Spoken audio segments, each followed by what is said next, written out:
Good evening, everybody, and a very warm welcome to Oxford on what is for us a lovely spring afternoon. It's a great pleasure to welcome you all to our Trinity Term lecture, the last lecture of Tosca's year, although not the last event of this academic year. My name is Elizabeth Bagent. I'm one of the conveners of Tosca, along with Nick Milley of the Bodleian Library, whom you'll be seeing at the end when he chairs the question and answer. We look forward to a lively question and answer session, and please feel free to put any questions that you have in the question and answer function at the bottom, not the chat at the bottom of your screen. We shan't pick it up easily from there. And Nick will pose questions on your behalf to our speaker. You're most welcome to put your questions, to send off your questions at any point during the lecture, and we'll gather them and take them at the end. So before we get on to this evening's lecture, just a few notices about other cartographic events that are taking place in the near future. On the 18th of May, we have Dr. Leonardo Cataldi from Lyon, who is speaking in the Warburg Institute series, Maps and Society, and his subject is Magnetism Matters, Early Modern Commerce, Practices and Frameworks in the Iberian Empires.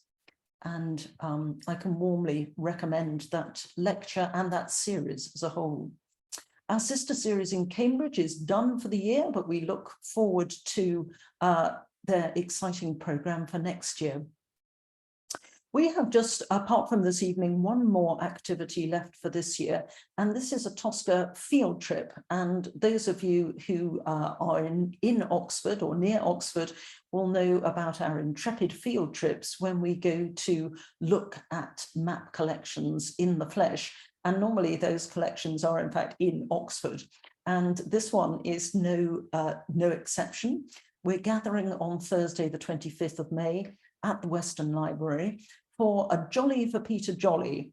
Many of you will remember Peter Jolly, who had a very distinguished history in the map world, sometime president of the British Cartographical Society, and latterly volunteer in the map room in the Western Library. Pete died very suddenly and tragically, and it's a pleasure to be able to gather to remember him, and in particular to spend some time looking at maps, which is exactly what he liked to do. And the maps which we'll be particularly looking at are those which were awarded medals from the British Cartographic Society. And Pete was instrumental in securing that collection for the library. So it's a very nice way for us all to have a look at those inherently very interesting maps, but also thereby to recognise Pete's contribution to the map room, and to remember him, of course, for the entertaining and affable person that he was, but also to remember his lasting impact on the map collection in Oxford. Spaces for that are limited, but there are just a few left. And if you would like to join us for what I think will be a very pleasant afternoon, please email Nick at his normal email address, which is nick.milley@bodleian.ox.ac.uk. You can find that on the Tosca web page on the Bodleian site. We'll meet for tea first of all, and then go behind the scenes to look at those maps. So I very much look forward to that and to seeing you there. Now, before we reconvene for our Michaelmas term activities, we have a rather exciting Tosca event happening on the Tuesday, the 26th of September, and that is the third Tosca Symposium.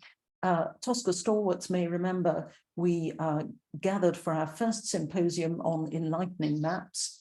Our second was on women and maps, and our third this September will be on the art of maps. So do put that date in your diary if you'd like to come. It will be online, so everybody is able to join us free of charge and from wherever they happen to be in the world. and we'll be sending out more details, including a call for papers very soon. So we look forward to seeing as many of you as would like to come for that, what promises to be a very nice symposium. So on to this evening's lecture, and it's a real pleasure to welcome an Oxford colleague this evening, Madeline Hewitson. So Maddie is a research assistant at the Ashmolean Museum, where she's working on the exhibition Colour Revolution, Victorian Art, Fashion and Design. And I believe she's going to tell us just a little bit about that with some details. It opens in September at the Ashmolean, and I'm very much looking forward to it. And yeah, I'm sure that will be an excellent exhibition. Maddie holds a doctorate in art history from the University of York, where she also completed her bachelor's and master's degrees. Her research background focuses on 19th century British Orientalist visual culture, on which she's published in the Journal of Victorian Culture, Interdisciplinary Studies in the Long 19th Century, and Sculpture Journal. Maddie also teaches in Oxford for the Department of Continuing Education, and amongst the courses that she's taught, she recently taught on a course on 19th century exhibition culture. And so she's clearly a specialist in that field, and it's with very, very great pleasure that I introduce Maddie this evening to talk to us on an illustrated encyclopedia of this great and varied universe, mapping the Crystal Palace at Sydenham, 1854 to 1936. Thanks very much. Thank you very much. Thank you very much for that introduction, and I'll just go ahead and share my screen. Lovely. Great. Well, it's wonderful to be with you all virtually this evening. And firstly, to just say a very warm and heartfelt thanks to Nick and Liz for the kind invitation to speak today. And I'd like to start in that very characteristic research seminar style, which is to make an apology and a disclaimer off the bat. I come to this cartography group completely ignorant of the discipline and at a far remove. I'm an art historian by training, and I currently work in a museum, as Liz mentioned. So my approach to maps has thus far been minimal, to say the least, fleeting, and when it has happened, purely through the kind of lens of object-based study, without what I've been finding out in the preparation of this paper, the very helpful context of map making, map makers, the history, and cartography as a practice as well. So, for example, this is a map that I've come to know very well in my studies of the art of the British Empire, spending many hours on the margins of this map, largely studying the figures and their relationship to the visual culture of imperial myth-making and consolidation, and very little, in fact, about what the pink-tinted terrains, the shipping routes which have been highlighted, and the infographics which have been placed next to lots of these countries might mean, and why a Victorian reader of the graphic might be interested in a map as a piece of memorabilia, which in this case, this Imperial Federation map by Walter Crane, the arts and crafts artist, was produced to commemorate the Colonial and India exhibition of 1886.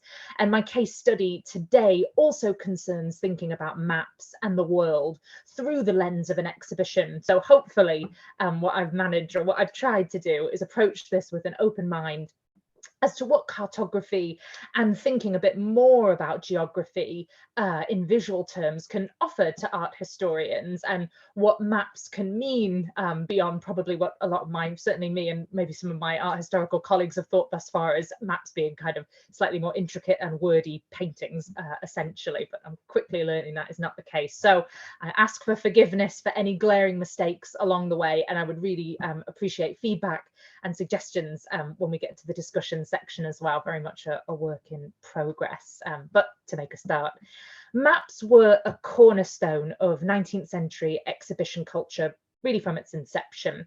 And this started before the dates that I've indicated in my title, before 1854, and in a different part of London than Sydenham. I'd like to start by focusing a little bit on the original Great Exhibition, perhaps a more recognisable historical event to its successor at Sydenham, of which more later. In 1849, the Royal Commission of Organisers for the inaugural Great Exhibition of the Works of Industry of all nations were considering several locations in London for a vast exhibition. Their plan was that for 6 months, between May and November of 1851, a spectacle of nearly 100,000 exhibits from Britain, her colonies, and international partners would dominate London, with the overarching purpose of promoting and strengthening the designs and manufactured products that came about as a result of the Industrial Revolution. William Cubitt, President of the Institute of Civil Engineers and a member of this Royal Commission, ordered geological surveys as well as maps of the local parish designations by the Royal Engineers of Regent's Park, Hyde Park, Islington and Camden, all of which were originally considered as potential sites.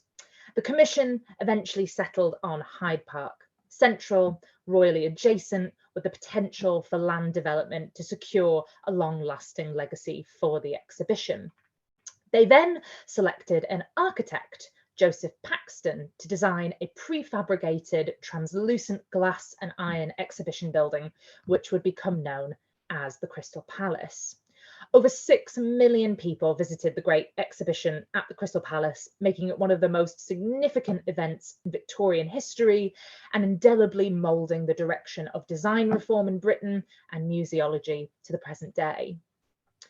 During the Great Exhibition, maps and other cartographic materials were exhibited and celebrated as art manufactures. Art manufactures were emblematic of what the exhibition organisers, and at the head of this Royal Commission was Prince Albert, who was really the kind of prime mover of this exhibition. These art manufactures were really kind of emblematic of what they hoped to achieve and sat at the top of the 33 classes of object which were admitted for exhibition. So this also included things below it like raw materials and machinery. Although it's interesting, as a brief aside, maps were also very important in the representation of raw materials. The official guidebooks that accompanied the exhibition, of which I'll say more later in this talk, included many maps of where such products as coal, indigo, rubber, lead ore were extracted and processed. So here, for example, is a map by Augustus Peterman showing the distribution of raw materials and art manufacturers from the various countries represented at the exhibition. So we can see in the kind of left upper hand corner in France, Limoges is encircled by purple to indicate porcelain production. The cotton spinners of Lille are represented in a kind of long strip of yellow. And this also extended, as I said, to art manufacturers as well that were tied to a particular city or region. So for example, toys is written in very large letters above the city of Nuremberg. So maps were also used to talk about the raw materials as well as the art manufacturers. These art manufacturers sat at the juncture of skilled craftsmanship, practical use, industrial reproducibility, and consumer appeal, and that's what made them so valuable to this exhibition. Many of the objects bought by the exhibition directors, two men, Henry Cole and Owen Jones, following the exhibition, using the profits from ticket sales, fell into this art manufacture category and were brought together to create a lasting legacy for the improvement of design in Britain. Almost immediately, these objects were used in the government schools of design curriculum, which was developed by Henry Cole, and in the collections of the South Kensington Museum, which we now know today as the Victoria and Albert Museum. Maps and globes were exhibited on the west end of the nave on both the ground and the upper floors, along with naval architecture and military engineering equipment. Some local maps were also displayed in the stationery court, and these are the areas that the red arrows indicate, which was designed for the display of paper, the stationery court for the display of paper, bookbinding machines, lithographic stones, and a new envelope folding machine by French stationers De La Rue. In these sections, advancements in printing technologies associated with map making were particularly highlighted. For example, Monsieur d'Ormonde of France was awarded a council medal for his improvements in the shading of maps by printing different colours at the same time, likely using a zinc-based lithographic plate. The Ordnance Survey was invited to exhibit some of their electrotyped copper plates to demonstrate the new technologies around reproducibility of their maps, and they displayed a few of their maps at the time around northern England, including one of Huddersfield. In addition to their appeal as attractive objects produced with the latest colour and reproductive technologies, maps were exhibited that aligned with the exhibition's cosmopolitan worldview and enhanced its self-image as an event for understanding the world at the midpoint of the 19th century. John Bachman's bird's eye view of New York and Brooklyn and John Adshead's map of Manchester were displayed next to one another to show two prosperous industrialized cities on either side of the Atlantic as evidence of the productive capitalism that of course underpinned this exhibition. A series of maps depicting British imperial holdings, including the Cape of Good Hope in South Africa and Western Australia by John Arrowsmith, communicated the way geographic knowledge was being used to expand the empire and project an omnipotence over colonial terrains. Globes were also exhibited, as I said, in the stationery court, and they were labelled as having been made using, quote, British plantation rubber. So through such objects, visitors were brought closer to a sense of their empire, what belonged to them, so literally kind of being able to point it out in a way, and to what extent where these raw materials came from, this all benefited British interests. Some maps even moved beyond an understanding of the world itself. So John Henry Banks's map takes not just the typical bird's eye view perspective, but that of a traveller in a hot air balloon going over Hampstead, so also employing the new technologies of travel to think about map making as a practice. And a really fascinating object, James Naismith's Moonscapes, based on his observations through a telescope. So this is a painting, but based on these observations, which offered a tantalising possibility of the technology to one day map the solar system. Equally as important were maps of the Great Exhibition itself, or maps that included the Great Exhibition. Images of the Crystal Palace building proliferated during the exhibition's run, creating a network of imagery that tied the building to its organisers, mainly Prince Albert, I said, at the head of that royal commission, and lofty ideals about bringing together all nations under one roof. So the images of the building really helped to kind of typify this. The idea of the Crystal Palace itself, its organisation as a kind of augmented map, has been explored by scholars such as Geoffrey Auerbach and Jan Pigott as it relates to the Crystal Palace's court system, so the series of displays by colonial and foreign participants, which when looking at the ground plan, forms a type of map that visitors then had the ability to navigate. This court system shaped, according to Auerbach, Victorian understandings of the international and the global in relation to British interests. For example, the Indian court, of course, India at this time being the jewel in the crown of the British Empire, covered nearly 24,000 square feet, dwarfing every other colonial and foreign court that participated. So the way it kind of looms psychologically very large in understandings of the world as it related to the Great Exhibition. And then maps of the Crystal Palace and its surrounding areas became a popular form of souvenir. A souvenir, there being this kind of new idea promoted by the fleeting nature of the exhibition as a temporary attraction. Over 2/3 of visitors were also visiting London for the first time, and such maps also helped to furnish them with information about the other edifying entertainments that the metropole had to offer. James Wilde's map of London centres on Blackfriars Bridge, but the pink gash in the middle left ground draws the eye, the long rectangular nave of Paxton's Palace.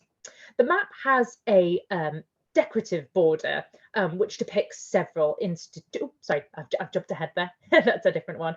So this James Wilde's map was printed as an advertisement for his monster globe, which ran concurrently to the exhibition in Leicester Square. Prefiguring the plaster displays of the Crystal Palace's courts in Sydenham, as we shall see, the inside of the monster globe was covered with a plaster surface of the earth complete with mountain ranges and rivers to scale, which must have been a truly extraordinary thing to see. And during 1851, it was it lasted for about a decade, but during 1851, certainly, it was the second most popular attraction after the exhibition. There were other more portable objects, such as this map printed on a silk handkerchief. Written in English, French and German, this map invites its users or wearers to explore London between Regent's Park and the river. The map's location, its centering, is precise, stopping on the right hand of at the City of London, at the bottom, not really going much further beyond the river than Elephant and Castle, Hyde Park and the Exhibition Building on the left, and Regent's Park as the most extreme boundary at the top. And so this map really centres on West London as the pulse of an elite and cultured metropolis. And that was part of the reason that Hyde Park was really chosen for the Great Exhibition as well, the way it kind of centres what's around it. So visitors who decided to follow this map could see the West End. They could walk through Clubland, important institutions such as the Royal Academy, the British Museum, the National Gallery, and then if they were to venture further north, a slice of the leafy northern suburbs surrounding Regent's Park. So very decidedly not south of the river, not East London, and not venturing much beyond the very, very central and the kind of key institutions of London at this time. These souvenir maps of London and the Great Exhibition reinforce the idea that in 1851, London was at the centre of the world and that the Great Exhibition itself contained the entire world. Therefore, maps became a kind of defining feature of exhibition culture as it grew following 1851. Maps and other visualizations of land and water became essential to understanding the role of raw materials, machinery, and as I'd like to turn my attention to for the rest of this talk, art and design in society. They shaped the unique Victorian sense of cosmopolitanism, the world as an ordered, legible space for consumption. Unlike the Great Exhibition, which, as I said, ran for 6 months, the Crystal Palace at Sydenham was open for nearly 90 years, but doesn't figure nearly as frequently or forcefully into cultural accounts of the long 19th century. But with an average of 2 million visitors per year between 1854 and 1915, far more popular than its predecessor, it was one of the most widely seen exhibition spaces in history, therefore making it central to an understanding of Victorian exhibition culture and museological development. Paxton's Crystal Palace was dismantled in November of 1851 and re-erected on Penge Hill during 1853. It was also expanded and it was 50% greater in cubic content than the original building, with twice the surface area of glass. This map, which was reproduced by the Charles Close Society, which Nick very helpfully drew my attention to, shows the extended footprint of the grounds when compared to Hyde Park. However, if you've been around that area of South London, as you probably know, this vast building is not one of the tourist attractions of today's London. It was destroyed by fire in 1936, and it should be said not the first fire in that location, but the one in 1936 that destroyed it totally. And one of the reasons I'm really interested in Sydenham, this iteration of the Crystal Palace as a subject, is because of this loss and this intangibility. Countless objects from the Great Exhibition survive in the V&A and other institutions, allowing us to kind of piece together what this experience must have been like. But Sydenham's courts were filled with replicas made of plaster, as I said, which were totally destroyed in this fire. The Society's map, I think, really helps to provide vital, detailed information, especially in the surrounding grounds around the palace. So, for example, almost nothing is known, if we can see in my terrible phone photo close-up on the right-hand side, almost nothing is known about the shopping gallery, the gymnasium, or the outdoor refreshment tent in the gardens. And this map is from around 1870, so still fairly early on in the palace's history at Sydenham. And this level of detail is possible since the original OS map this was based on was lithographed and hand-coloured, which allowed for very fine lettering and line work.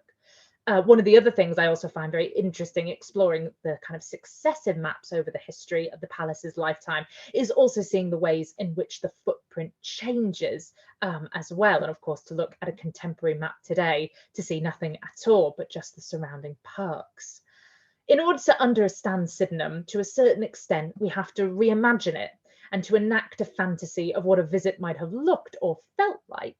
And this is another reason why the surviving maps we have play such an important role in this reconstructive methodology. These maps provide a vital route into understanding the palace during its lifetime, in a way, an excavation of the past. The Crystal Palace at Sydenham was a for-profit venture run by a conglomerate of railway industrialists who bought the building from the Royal Commission and formed the Crystal Palace Company. This new venture sat, according to Sarah Victoria Turner and Kate Nichols, at the intersection of, quote, leisure, pleasure and education, and was distinctly more aggressive in its commercial offering than the romantic ideals its predecessor had wanted and had tried to project. One of the reasons it may not have received as much scholarly attention beyond the lack of an archive is perhaps our contemporary, perhaps not too strong to say, revulsion to its total Victorianness. And this is things like annual dog shows, which you can see in the centre, which took place in the middle of the nave, naff models, plaster models of dinosaurs in the gardens, unapologetic racist displays, and its really maximalist approach to all aspects of decoration and design. And in some ways, this has really led scholars to ask the question, echoing Paxton's plea at the end of 1851, what shall be done with the Crystal Palace? So I'm really interested in finding out the ways that we can still use and still kind of get something out of this very, very interesting moment in Victorian, early Edwardian history. In this new enlarged space, which promised nothing less than to teach visitors the progressive history of art and design from the ancient Assyrians through to the present day, negotiating a route could be quite a daunting task. Like the Great Exhibition, Sydenham was divided into a court system. However, there were no colonial or external nation-state participants. Owen Jones and Matthew Digby Wyatt, who had been involved in the 1851 exhibition, were brought on board as chief curators in charge of designing and filling the entire space.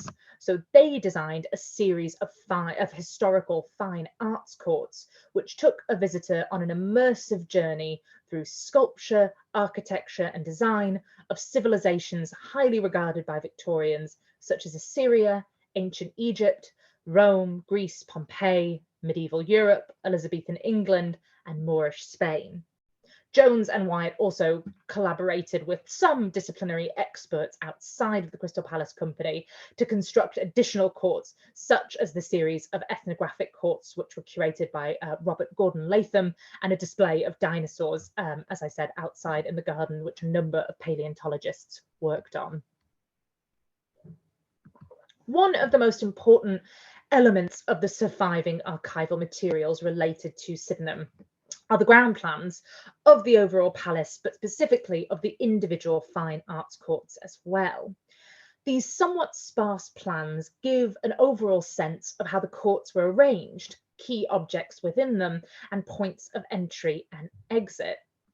However, the curator's mission to furnish their visitors with an exhaustive knowledge of historical ornament and design meant that the courts were filled with the cosmopolitan eclecticism that had been developed in 1851, whereby they compressed the local, the national, the international, and the global into single spaces, oftentimes single walls, acting as a completely unique style of mapping and relating to the rest of the world. So I'll show you what I mean by this. So for example, in the English medieval court, One could take, if they were looking just above the words English medieval court, they could take in the door from Rochester Cathedral, then just take a few steps to the right to see decorations from the Mainz Cathedral in Germany, and below it the effigy of Humphrey de Bourbon from Hereford Cathedral. So moving very quickly from one part of England to Germany, back to England. There are other effigies and elements of sculpture from Westminster Abbey, from the 13th century cathedrals of France. There's a really kind of wide variety of materials here within just this single court. Many of these ground plans are found in the guidebooks, which were published by several external authors and intended for visitors to buy in advance of their visits to the Crystal Palace, but also for return visits as well. The use of guidebooks was commonplace for the 19th century museum goer and were useful primarily for their insightful, focused commentary that the supposedly kind of educated and cosmopolitan author could provide. The two major public museums in London in the 19th century, the National Gallery and the British Museum, underscored the idea that the public had a right to access these collections, and guidebooks proliferated in order to furnish their readers with information on the contents of those collections and recent acquisitions as well. In 1836, John Murray began publishing a series of guidebooks for those intrepid Britons who were beginning to travel further afield to Europe, across Europe, the Mediterranean, and the Orient. Considerate of his readers' cosmopolitan's tastes, in addition to advice on how to negotiate foreign exchange rates with local innkeepers, the book also gave detailed information on the principal works of local museums and galleries. Guidebooks were produced for a range of budgets, from simple board backs to ornate gilt editions, and for a range of education levels too. Each guidebook for Sydenham chiefly provided its readers with navigation guidance. The Routledge Guide for the Crystal Palace, for example, price 1 shilling and 6 so decidedly in the kind of middle category for price, assumes that its owner will arrive by railway from London Bridge or by bus from the West End. Like a case of sliding doors, your choice of public transportation will determine your entrance to the palace, either by the brand new covered walkway where you will pass from the station to the building, or instead from the bus stop where you will walk through the newly planted orangery and walk through round to the main entrance, a grand sweeping set of stairs into the main entrance of the palace. The guidebook then advises, quote, "In order that the contents of the exhibition may be examined in regular order and in such a manner as not, by producing confusion in the mind, to prevent the amount of instruction being afforded, which it is the object of the Crystal Palace to furnish, it is essentially necessary that some plan be adopted by the visitor. Routledge provides such a route, which would take visitors through the ancient and medieval courts of art, then onto the gardens, the geological island, natural history, raw produce and ethnographic collections, and finally finishing in the Sheffield and Birmingham courts, the modern industry of the present time." Samuel Phillips' official guidebook, published by the Crystal Palace Company, recommends an entirely different route. Before even entering the building, he commands that the visitor behold London from commanding height, London spread out before him like a map.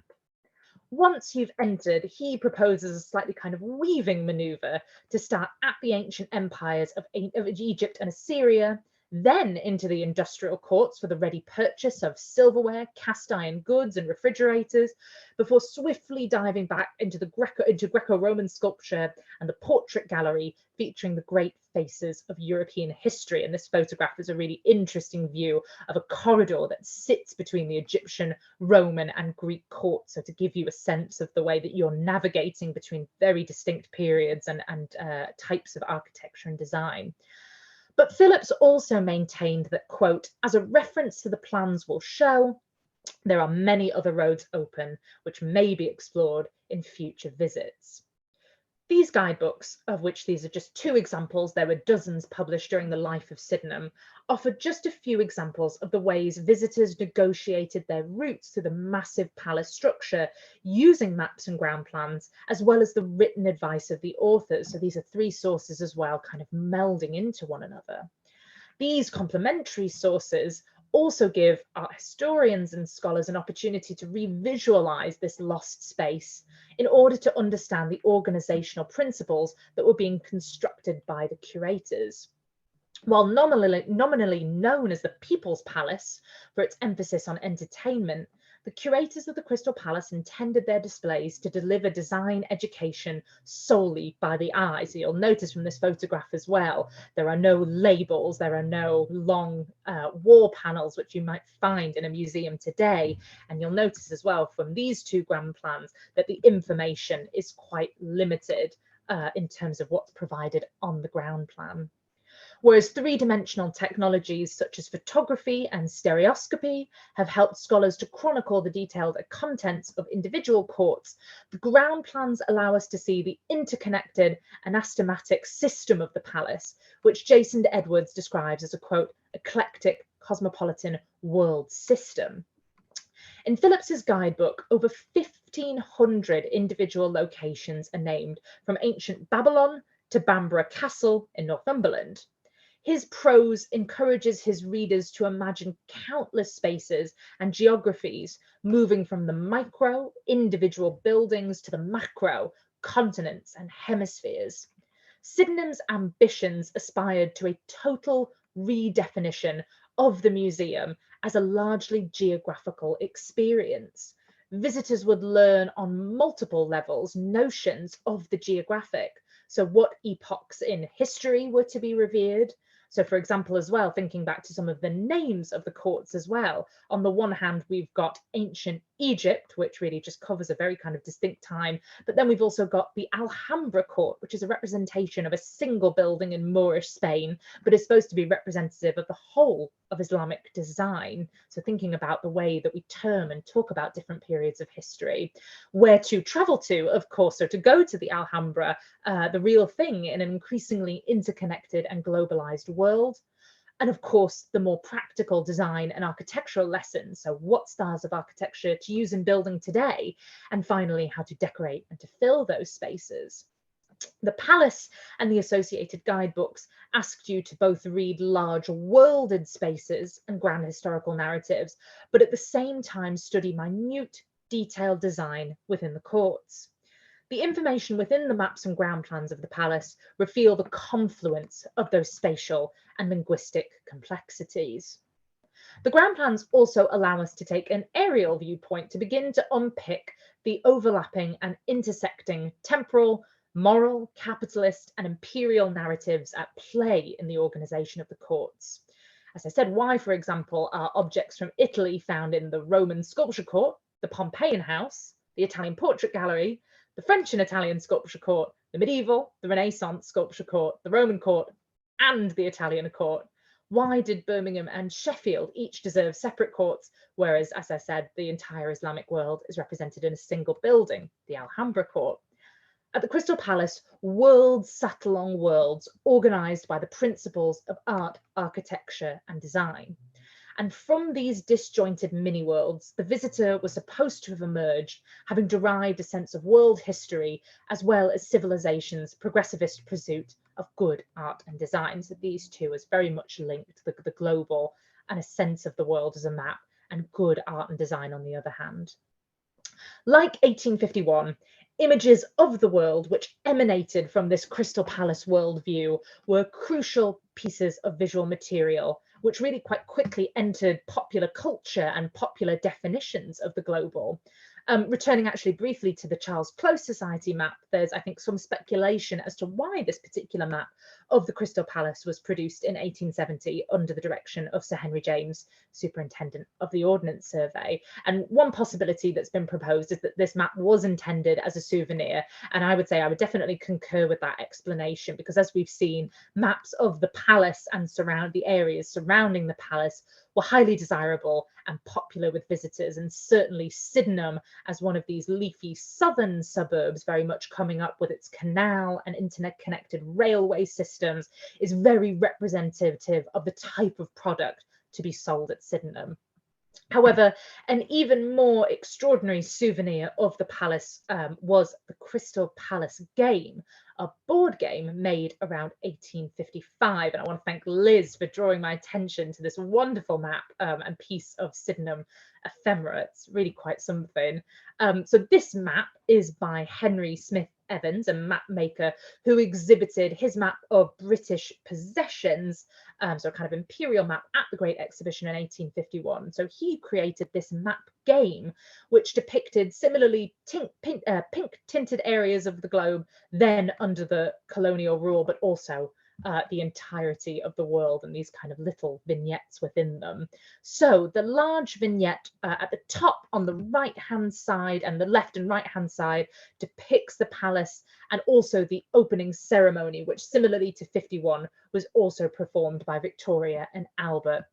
And then around the border of the map are 14 further vignettes depicting scenes from around the world, including slaving ships, tiger hunting in India, Australian Aborigines. There are also smaller vignettes within the map proper, including the famous scene of the death of James Cook, Captain Cook in Hawaii, Columbus making his first landfall in the West Indies, and Alexander Selkirk on the island of Juan Fernandez, which was the inspiration for Defoe's Robinson Crusoe.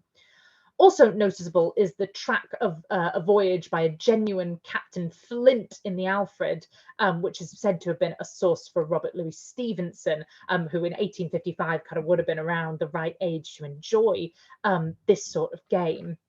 So the track of the players round the game is marked with numbered steps, starting from the Azores, #1, and continuing around the world, coasting Africa, through Arabia, round India, through the East Indies, along the Pacific Rim, back to Australia, then round the coast of South America, past Cape Horn, and then up round Brazil, through the West Indies, along the entire eastern seaboard of the United States to Newfoundland, and from there making the transatlantic crossing back to the British Isles. And I think it's actually really interesting the way it's laid out as well, that on either extreme side of the map, Britain is actually represented twice. So to maybe drive home that kind of message of the Mercator projection and this kind of centering of the Crystal Palace and Britain as the centre of the world as well. So interestingly, most of the locations depicted on the game are not represented within the palace courts. As we've seen, they're much more associated with historical art, architecture and design. That kind of takes the shape of the geography for these courts.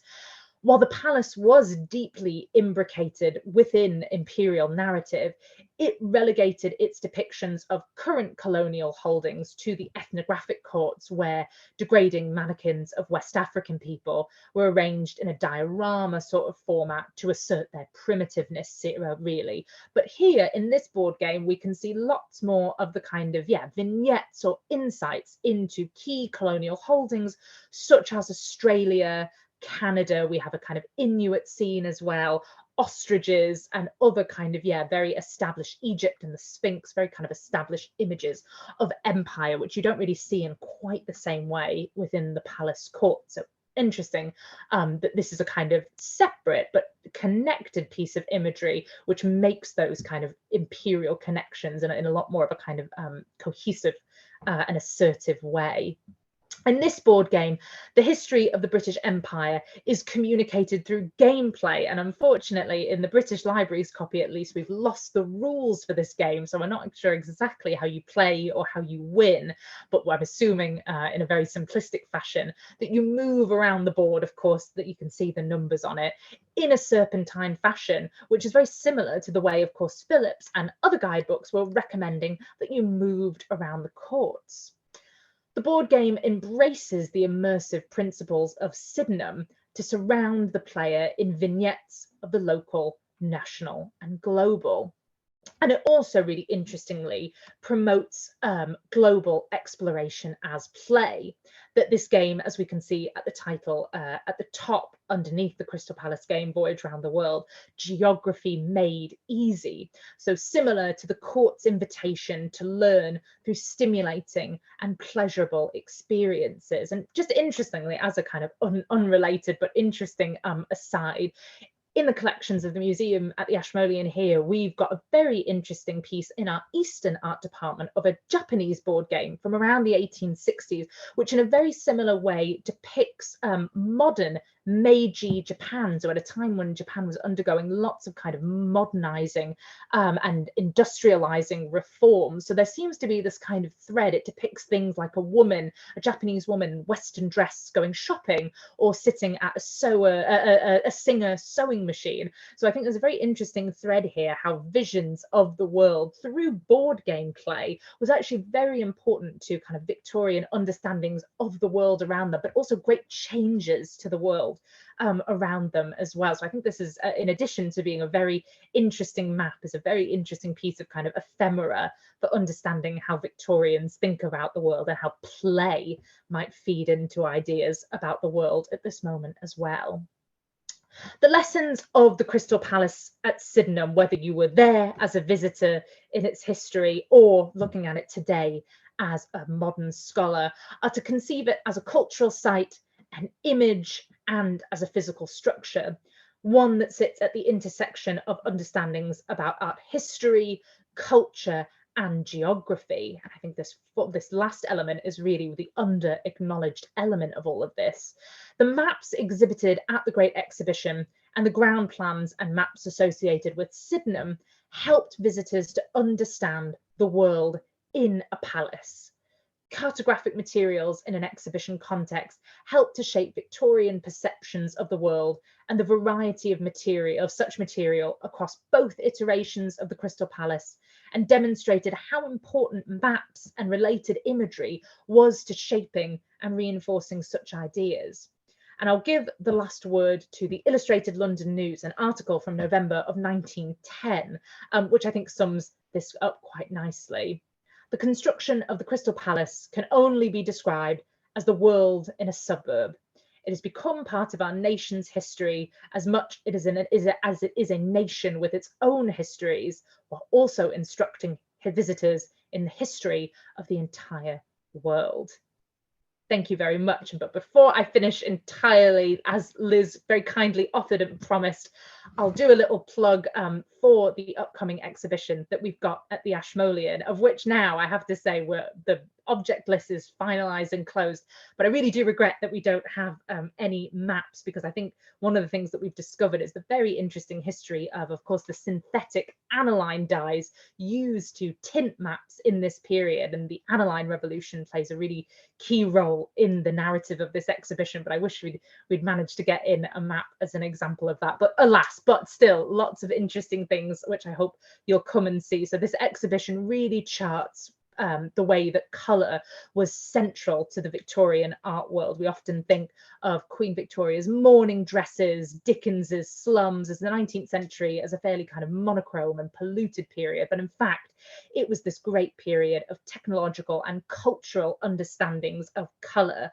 So we'll start here in Oxford, the story of John Ruskin, his great love of Turner and his use of colour in Venice, moving through to the synthetic aniline revolution at the end of the 1850s, and an exploration of another exhibition, the International Exhibition of 1862, which of course is the successor to 51, where lots of these new colour technologies were explored and displayed. The global culture of colours, so how the colours of the Middle East, India and Japan influenced British fashion and Orientalism as a genre, and finally pushing through to the colours of decadence, so the idea of arts for art's sake.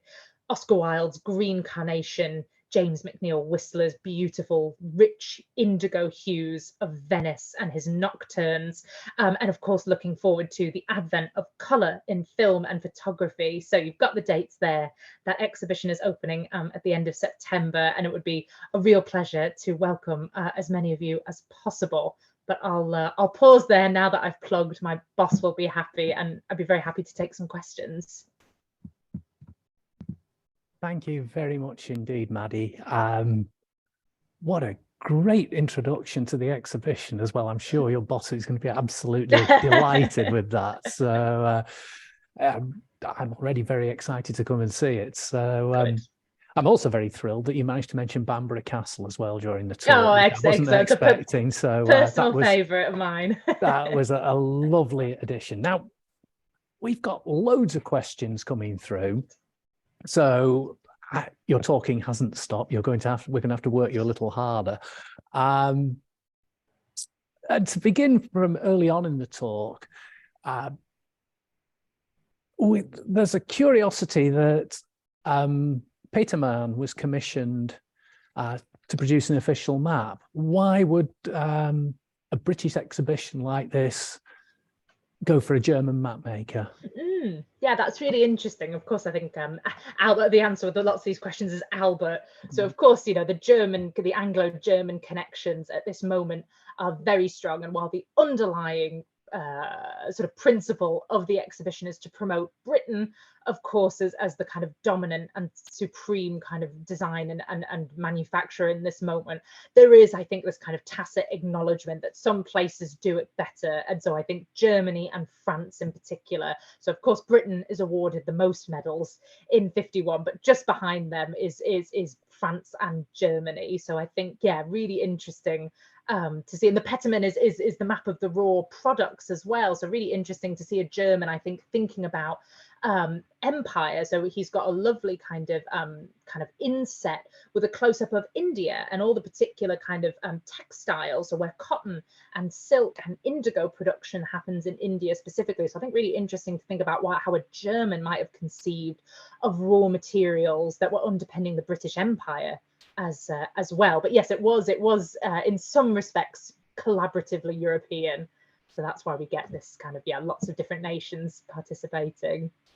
Yeah, I suppose Peterman had quite a close relationship with the Bartholomew people in Scotland as well. So there was a definite link there. So he would have been interesting, quite British focused, I suppose. One question would be, who selected the maps that were included in the exhibition and who chose the prizes? Yeah, so the selection, especially for the British designs, that was spread out. The British objects was spread out amongst a number of people. So it worked a little differently if you were a colonial or a foreign participant. There you would set up a kind of small committee. For the colonials, it tended to be just, the kind of British kind of colonial administration within that region. But for the foreign participants, for France, Germany, Austria, Hungary, that those kind of places, it would be an assembly of kind of committee members, male, drawn from across basically the kind of classes of objects being shown. So you would get industrialists who knew about the raw materials and machinery. You would get kind of industrialists who were producing the silverware and things like that. So for the British exhibits in particular, this was a much wider group. So for the ones that were exhibited, I think in the naval sections, I'm assuming that it would have been people from the Admiralty that would have selected them. But equally for the stationery court, that might have been local printers, publishers, and stationery makers as well. So there is really a wide variety of people making these selections. And then there was an entirely British kind of judging panel. So that was all just British people that did the judging. But again, there were two different categories of medals. So one that was a bit kind of superior, and then the council medal, which was kind of an honourable mention, and that's where lots more of the foreign participants were awarded these kind of council medal, honourable mention medals. So yeah, that's who was making those decisions. How intriguing! It was all Yeah, a bit of a stitch up. Absolutely, it's a bit like Greece and Cyprus in the Eurovision Song Contest, isn't it? Voting for each other. Anyway, more questions. I think you might have partially answered this towards the end of your presentation. How much focus is paid to the art of cartography, both global and of the palace, in the upcoming Victorian colour exhibition at the Ashmolean? Unfortunately, like I said, no. Yeah, I feel, like I said, coming to this and having been thinking about it for a while, it feels like a real oversight now. And I think especially, as I said, this aniline dye story, which I think is so fascinating, but also something like the map I started with, the Imperial Federation map. I mean, the use of colour in that is just extraordinary. And actually, I think back to the Peterman as well. I think some of those choices, particularly purple, for indicating lots of the textile regions, purple, which is associated with Movine by the end of the 1850s, is such a potent color, so I think some of those choices are really interesting. So yeah, an oversight, unfortunately, but we can't fit everything in. It's always one of the challenges, but you've led on quite nicely to another question we've had about the aniline dyes and their use in printing, and especially in maps. What are the possibilities with the aniline dyes for printing in general?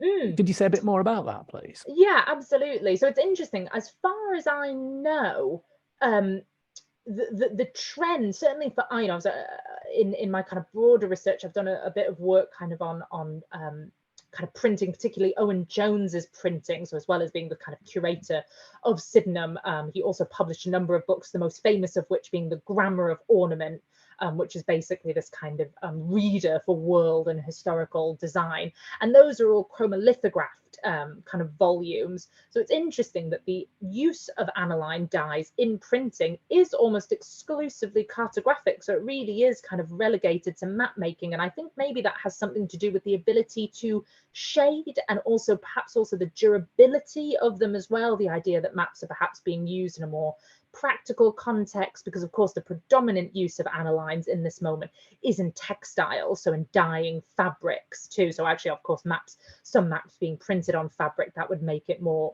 kind of conducive for that. But yeah, it's really interesting. I think the main area certainly that I found with printing is much more to do with maps, so there's definitely more to be said there. Okay, thanks very much. Another question. Do you know of any exhibitions in other countries which took inspiration from the London exhibition's emphasis on maps and used and celebrated them similarly?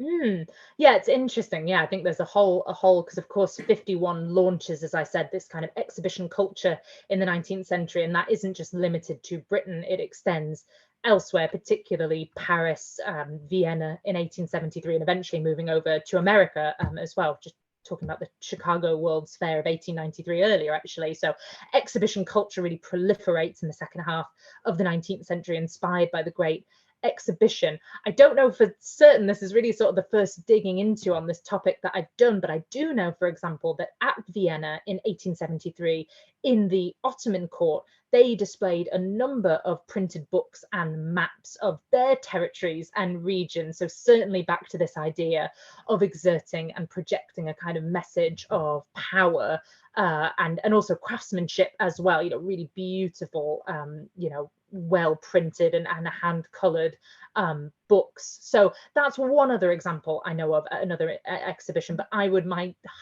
sense would be that, yeah, these are maps will come up at most of the exhibitions. Yeah, I certainly think so. Okay, thanks very much. And on that, continuing with this overseas link, we have a comment, more of a comment than a question, going back to Peterman and suggesting people look at Imre Demhart's article in Imago Mundi from 2022, which outlines Peterman's stay in London, which was actually 1847 to 1854. So oh wow, cool. So he was probably able to visit. So he probably was. So yeah, that's a good point. Anyway, more questions. Was it normal at the time, or could you say more about having a map showing the internal configurations of a large building? And if so, could we say whether or not that might be the forerunner of modern museum plans which show the interiors? Certainly, yeah, I think so. So as I said, the two dominant not dominant, but the two most widely kind of circulated guidebooks of museums in Britain were for the British Museum and the National Gallery. And so far as I've seen kind of a few examples of each over the course of the 19th century, it tends to be a single overall ground plan very limited in its details at the front of the book. And that's what I think is so interesting about Sydenham, is because the guidebooks give a kind of successive exploration of each individual court. That's where we get these individual ground plans. I only showed a selection, but for each 10 fine arts courts, there's an intricate kind of ground plan for each of those. So in a way, actually, I think it probably is the Sydenham guidebooks that, yeah, is perhaps now the forerunner for the way that we kind of think about how we guide people around museums now, and also that level of information that one gives as well. It was very important, as I said, to Wyatt and to Jones, that this wasn't a kind of didactic experience in terms of kind of reading and looking. It was supposed to be kind of experiential. So I think routes then play a really important role in that, how you're navigating these spaces, but equally that no one particular route or the other was more or less consequential. You could start with Egypt, hop over to the medieval, and then back to the Renaissance, and you would still learn, you would still be imparted with the lessons that Wyatt and Jones had intended. So I think that's why routes and navigating, I think, is such an interesting concept to me, thinking about all this. I think jumping on that idea of the routes and the navigation, you mentioned earlier on about the different routes into the building. So from the railway station and from the bus stop.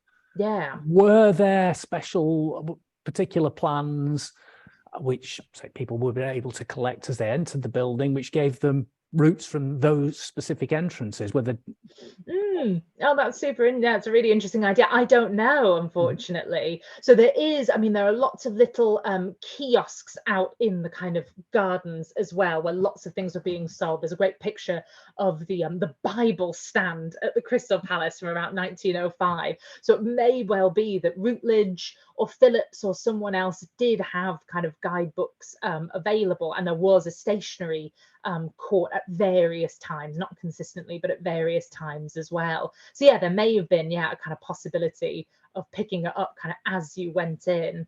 But yeah, I think a lot of it, there's also something to be said about the usefulness of a guidebook after your visit as well, in terms of kind of consolidating that knowledge, and also kind of putting in the kind of seeds for a future visit as well. Yeah, what I found interesting in going on from what you're saying there, the maps that you showed us in the presentation were, how best to describe them, a little rude, basic, shall we say. That it's not cartographic classics, and yet here we have an exhibition about design. Is there an element of really interesting maintaining costs to an acceptable level? Yeah, definitely. That's a really interesting point. And yeah, certainly I found, the handkerchief, for example, it's very kind of simplistic and not, it's not got, lovely decorative borders or anything like that. But yeah, I wonder as well if this has got something to do with the kind of industrial and kind of cheap mass production, at 1851, that's exactly what the stationery court is celebrating, the ability to print things quickly and cheaply. So yeah, perhaps then these guidebooks and these maps kind of conform to the reproducibility. But also the fact that not just the elites but the middle and the working classes would have been attending these exhibitions, particularly for Sydenham, the kind of lower middle classes. So affordability certainly being an issue for them as well. Also literacy, of course, as well. So perhaps symbols being more important with these ground plans than actual words themselves. Okay, and you kind of preempted the next question here, going back to the handkerchief that you mentioned. Is there any indication, or what do we know, whether the handkerchiefs were made for men or women, or for both? What can you tell us about the usage or the consumption of maps, for example, as in the form of a handkerchief? Yeah, it's in the V&A, that one, and it's a really fabulous little souvenir. Personally, I find the design of it very gender neutral, in such a way it's kind of yellow with a kind of simple outline, in such a way then that maybe it could be used for men or women. Again, really interesting that the title is written in French, English and German. So again, that kind of European unity, but also that it is kind of trying to make itself accessible. And again, the kind of simplicity of these kind of main routes through London, but again, this kind of central focus on West London as well. So accessible in some ways, but really, if you're the type of person that's exploring West London and Clubland and the West End and things like that, you're probably a person of some means. And of course, as with most of the objects in the V&A's collection from 1851, this would have been specially produced for purchase as well. So unfortunately, there's no wonderful story about the user of this handkerchief. This would have entered the collections straight away. But certainly, again, kind of from its crudeness in a way, I can imagine that this was kind of printed and produced, yeah, kind of for people to actually have and use, which is pretty kind of, yeah, like the tea towel of today. Thanks. Well, just a bit of a breather for you at the moment, Maddie. We've had a contribution in the Q&A with a link to the Petermann Imago Mundi article. So make sure if people out there want to have a look, make a note of that link, and it'll show up in the recording, and we'll put out the recording in the fullness of time, so you'll be able to chase that article if you don't catch it now at the moment, but it'll be well worth a read. We've looked at consumption and use of the maps, say, for example, in the form of the handkerchief. Just taking you to the game which you showed at the end, and there was the image of the slave ship. What sort of message is being portrayed there? Yeah, it's really, as I said, it cleaves much more to a kind of typical network of 19th century imperial imagery than the palace itself really does. The messages in the palace are much more subtle in that it kind of follows a succession of ancient imperial powers to kind of communicate messages about what the empire of today should and is like. It's much more subtle in that messaging, and as I said, it's communicated also through art and design. So what was the kind of, that the art and design is somehow indicative of the success of previous historical empires as well, whereas this is much more about the kind of contemporary present moment of empire and what are imperial kind of images of our imperial holdings in the 19th century. So I think the slaver ship is a really interesting image. I think a lot of the imagery, as I said, kind of Robert Louis Stevenson and Robinson Crusoe, lots of it is tied to ideas, I think, of adventure and kind of literary connections as well. So I think it also kind of pushes into that territory, so a kind of literary imagination perhaps about some of these topics. But I mean, then also the kind of the murder of Cook as well, obviously a very grisly story of cannibalism, which is almost, the way it's kind of legible in the image is, again, it's very kind of simplistic. It's not a kind of grand historical painting kind of imbuing the tragedy of this moment. So it's interesting how it kind of plays around with some of that imperial imagery, some with a kind of light-hearted touch which suits it as a game, but also much more interested in the kind of realities of present day empire than the palace itself. I take that point. It's interesting as well, and you mentioned it in your talk, that the clever and the deliberate use of Britain appearing twice in the map.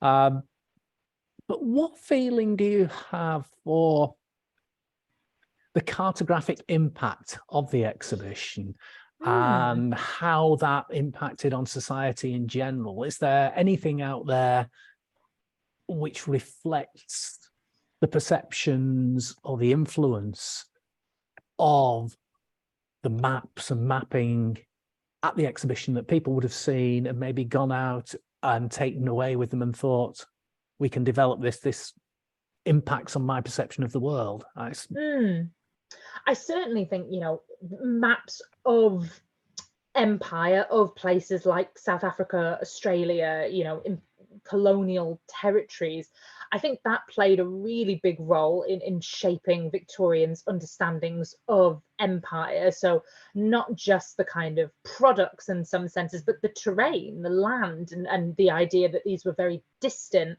but also somehow connected to this larger embodiment of a British empire. So I think maybe that's where that's where actual seeing maps may have a kind of influence. As I said, you know, travel is becoming much more common in this period, but by and large, most people visiting the exhibition are not and are never going to travel to these places. So yeah, what you get instead is this kind of virtual ability to visit these places and be in relation to them as yourself a subject, but also kind of in that colonized relationship, metropole and periphery. So yeah, so I think actually seeing land masses, seeing them mapped out, of course, as well as you get into the 1860s and the Ordnance Survey, moving into some of these international kind of colonial places, this kind of kind of cartographic knowledge and how it's kind of spreading. I think definitely that would have had an influence.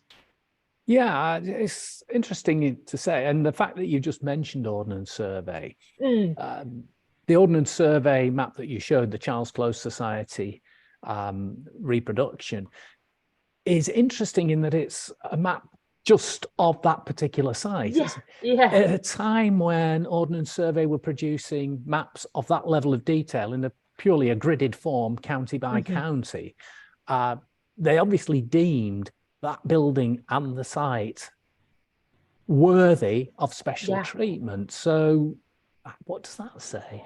Yeah, and I think I really wasn't expecting that level of detail. I didn't even actually get to show, but within the actual building, it names the individual courts as well. So you can see where the Egyptian court is, and you can see where the lecture room and the refreshment room. I mean, it's that level of detail, which I was just not expecting from a map at all. I don't know whether that might be a bit more common, but to me, that was really incredible. But yeah, something which I thought, the Ordnance Survey, very practical information, actually went into that level of detail about the contents of this place. Yeah, obviously very special. As I said, I do definitely think maybe there was some discussion around it being sold at the palace as a souvenir.